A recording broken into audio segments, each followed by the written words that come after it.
अस्सलाम वालेकुम। अगर आप पहली बार देख रहे हैं तो चैनल को जरूर सब्सक्राइब करें।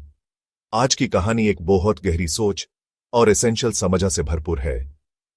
यह कहानी है गाजा के लोगों की जो भूख प्यास के बीच मलन्यूट्रिशन और पानी की कमी से जूझ रहे हैं, जहां हर बूंद नई उम्मीद भी है और खतरनाक इम्कान भी।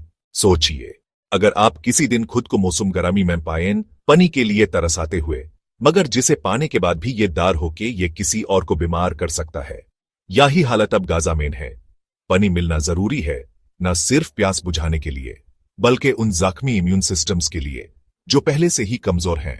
आगे चलकर जानेंगे कि यह पानी का मसला क्या है, क्यों ये इतना पेचीदा है, और आखिरकार कोई रोशनी कहां मिल सकती है। 2025 के आखिरी महीनों में गाजा में लोग न सिर्फ खान पान से महरूम हैं, बल्कि क्लीन ड्रिंकिंग वाटर भी उनके लिए सबसे बड़ी जरूरत बन चुकी है। यूएन के मुताबिक गाजा में बहुत सी फैमिलीज को अपने बच्चों की सेहत और जिंदगी के लिए बिल्कुल सेफ पानी तक रसाई नहीं हो रही। मलन्यूट्रिशन की वजह से उनका इम्यून सिस्टम बहुत कमजोर हो चुका है और पानी या उससे फैलने वाली डिसीजेस जैसे डियरिया या चोलेरा उनके लिए बहुत ज्यादा खतरनाक साबित हो सकते हैं। यूनिसेफ और अदर हेल्थ एजेंसीज के निशाने मुताबिक गाजा में वाटर बॉर्न डिजीजेस में बढ़ावा हो चुका है, जो इमरजेंसी हेल्थ कंसर्न है। अगर आप यहां तक देख ही चुके हैं तो शायद सब्सक्राइब का बटन दबा देना चाहिए। लेकिन अभी कहानी अधूरी है।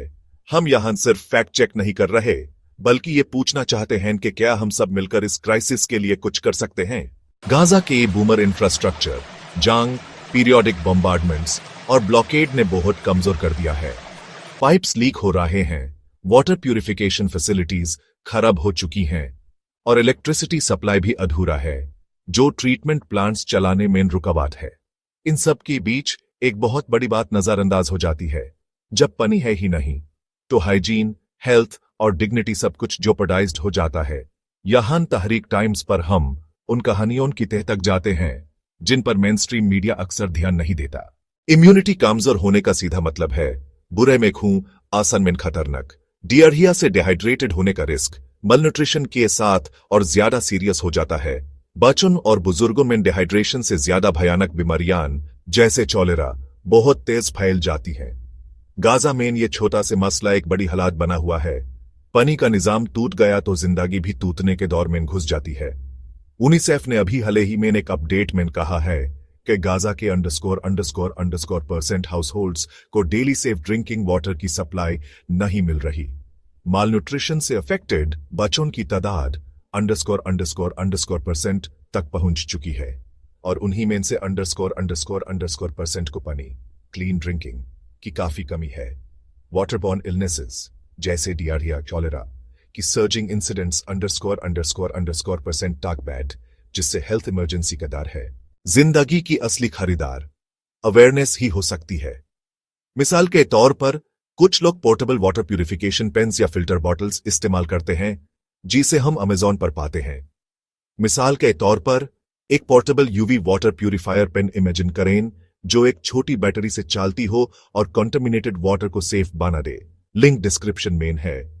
ये एक छोटी सी मिसाल है कि हमारे रोजमर्रा के सिंपल चॉइसेस उन तक जो परेशान हैं उनके लिए छोटी सी रोशनी हो सकती है, सिर्फ अगर जानकारी और अवेयरनेस हम तक पहुंचे। पिक्चर को वापिस पलट कर देखिए। एक जगह जहां पानी इतना कीमती है कि हर बूंद में जिंदगी भी और खतरे भी। एक उलझा ख्वाब। हमारी जुबान में अभी तक सिर्फ फैक्ट बेस्ड बातें हुई हैं। गाजा में पानी, मलन्यूट्रिशन, डिजीजेस, इंफ्रास्ट्रक्चर सब कुफ्र नहीं मगर की जाती तस्वीर का हिस्सा है। आखिर में सोचिए, हमारे या हमारी कम्युनिटी के रोजाना के फैसले के बस उनकी जिंदगी पर कितना गहरा असर हो सकता है। क्या हम सिर्फ स्पेक्टेटर्स या एक्टिव चेंज मेकर्स बन सकते हैं? आपकी राय का इंतजार रहेगा। कमेंट्स में बताएं। आपको क्या लगता है, हम छोटी कम्युनिटी इनिशिएटिव्स या डोनेशन से कहां तक मदद कर सकते हैं? एएपी के ख्याल में क्या सबसे बड़ा चैलेंज है? आने वाले दिनों में आप क्या प्रिडिक्ट करते हैं गाजा के इस क्राइसिस के हवाले से? ऐसी ही और वीडियोस के लिए तहरीक टाइम्स को जरूर सब्सक्राइब करें। ऐसी बात जो सोचने पर मजबूर कर दे। यही कहानी, यही रोशनी। एएपी 2-3 मिनट लेकर इस स्क्रिप्ट को लिख रहा हूं, लेकिन इन अल्फाजों के एंजल में गाजा जैसे लोगों की रूह समय हुई है। आजादी का मतलब सिर्फ ज्योग्राफी नहीं, पनी, सेहत और जिंदगी भी हो सकती है। सोचिए और फिर अपनी आवाज उनके लिए एक बूंद जरूर बनाइए। अस्सलाम अलैकुम।